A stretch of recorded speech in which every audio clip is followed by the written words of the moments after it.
બાકી કોન્ટ્રાક્ટમાં નિયમોનો ઉલાળ્યો, ટેન્ડર પ્રક્રિયા વગર જ કોન્ટ્રાક્ટ આપી દેવાયાનો ગંભીર આક્ષેપ છે. વિડીયોગ્રાફરે ડેમોલિશન દરમિયાન તંત્રએ કરેલી કામગીરી પર ઉઠાવ્યા સવાલ.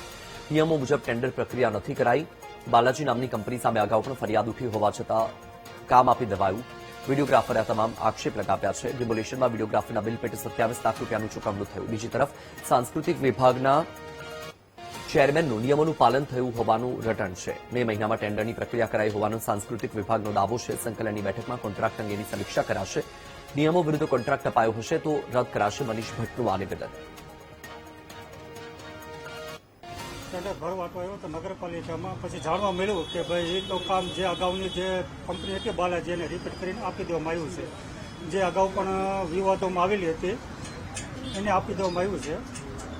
ને જે નિયમ મુજબ જે ટેન્ડર હોય એની જાહેરાત આવે, છાપામાં જાહેરાત આવે સરકાર નિયમ મુજબ, પણ આ કોઈ પ્રતિક્રિયા કર્યા વગરની એમને સીધું આપી દેવામાં આવ્યું છે.